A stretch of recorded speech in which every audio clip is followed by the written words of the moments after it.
Andrés Calderón. Andrés, muy buenas tardes. Gracias por estar con nosotros nuevamente en 24 horas mediodía. ¿Cómo analizas esta situación y cuáles serían las intenciones que podrían haber detrás del Ejecutivo luego de presentar este proyecto de ley que finalmente lo que busca es una modificación constitucional y hacer este referéndum para consultarle a la población si es que quiere o no una nueva constitución?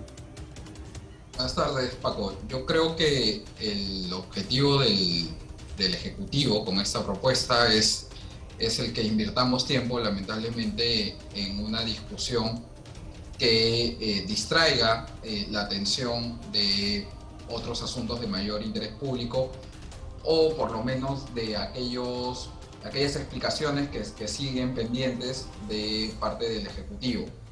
Es muy poco probable que una propuesta tan grave y tan fuerte como la de una asamblea constituyente logre suficiente consenso en el Congreso como para que sea efectiva, porque dado que la propuesta implica una modificación de la Constitución que tiene que pasar necesariamente por el cauce parlamentario, y también es poco probable que exista suficiente interés popular, ¿no?, de la población en general para buscar ese camino de una reforma completa de la Constitución o la adopción de una nueva Constitución, cuando existen algunos otros asuntos más apremiantes que tienen que ver más bien con la gestión pública y no con el texto de la Carta Magna.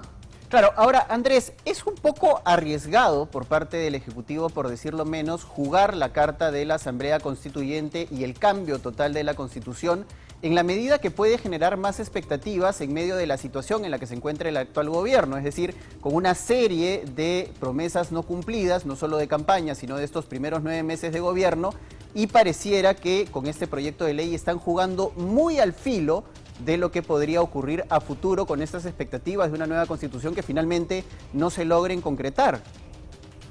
Sí, sin duda, creo que las expectativas que generaba el gobierno han sido insatisfechas hasta el momento para el público que votó a favor de ellos, y ahora doblan la apuesta, la ponen al máximo con la idea de una nueva constitución que sin duda no va a generar el cumplimiento de aquellos deseos que podrían prometerse con esta nueva constitución. Lo peor de todo es que en la motivación de la idea de proponer una nueva constitución no se ve alguna idea concreta, no se ve alguna reflexión específica sobre qué acción concreta se podría lograr gracias a un nuevo texto constitucional, menos aún una nueva constitución. ¿Cuál puede ser las consecuencias de eso?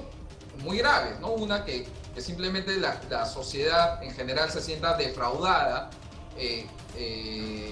no solamente ya del gobierno o de los actores políticos, ¿no?, sino en sí misma del sistema democrático y de patear el tablero de convivencia mínima, que supone justamente ponernos de acuerdo en unas reglas esenciales que se deben desarrollarse en la Constitución. O sea, en aquellos países en donde se han producido procesos constituyentes, lo que ha habido ha sido un descontento generalizado sobre este pacto social mínimo de convivencia.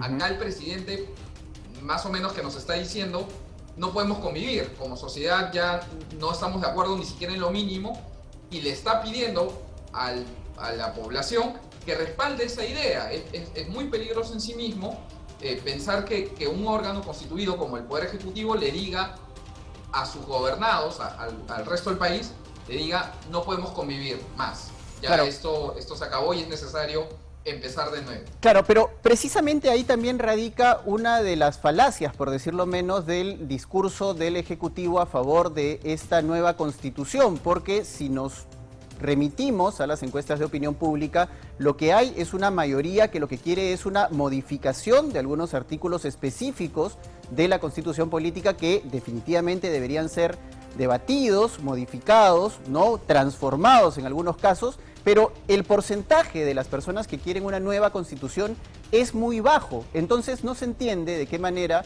el Ejecutivo utiliza el argumento de es lo que el pueblo quiere. Claro, hay una doble falacia, de hecho. La primera es, si es que esto es algo a pedido del pueblo, si realmente la población está a favor de una nueva Carta Magna, que como tú has dicho en todas las encuestas y en las últimas elecciones, que también tenían para escoger entre partidos que en el Congreso hubieran impulsado esa agenda y aquellos que no, nos dan una muestra de que en realidad ese cambio radical no es querido, al menos no por la mayoría de la población. La segunda falacia es si es que aquello que se quisiera cambiar aliviaría en algo los reclamos de las personas que sí pueden estar apoyando alguna enmienda constitucional, ¿no? Y acá el presidente, y uno si revisa el proyecto de ley de reforma constitucional, no señala en ningún momento qué es lo que se requiere cambiar, cuáles son los impedimentos de este pacto mínimo que hoy en día hacen inviable a nuestro país o hacen inviable el ejercicio de la función pública. Eso de allí a mí me parece ya una tomadura de pelo, ¿no? Casi un engañamuchachos en el que están buscando un problema o se están inventando un problema simplemente como para justificar la ineficiencia de la gestión gubernamental, como tantos otros fantasmas se ha tenido que ir inventando el Ejecutivo cada vez que enfrentaba un desaguisado, ¿no?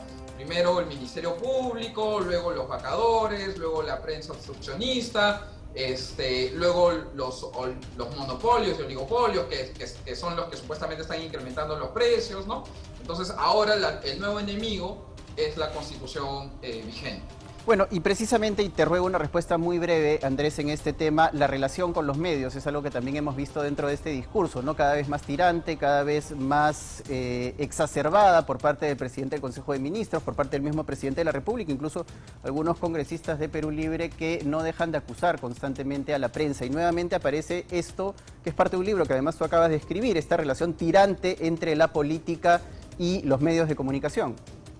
Sí, justamente en el último capítulo de este texto que tengo en mano, Política versus Prensa, avisorábamos algo que podía ocurrir en este periodo gubernamental, ¿no? Que es que se tome la relación tirante que hubo durante la última campaña presidencial como un argumento, como una narrativa para defenderse frente a nuevos destapes, frente a nuevas críticas que puedan provenir de los medios de comunicación.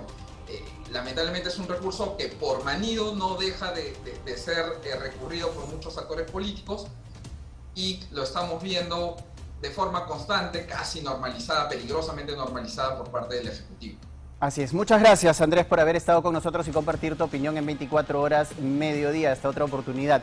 Tenemos que hacer una pausa en 24 horas mediodía.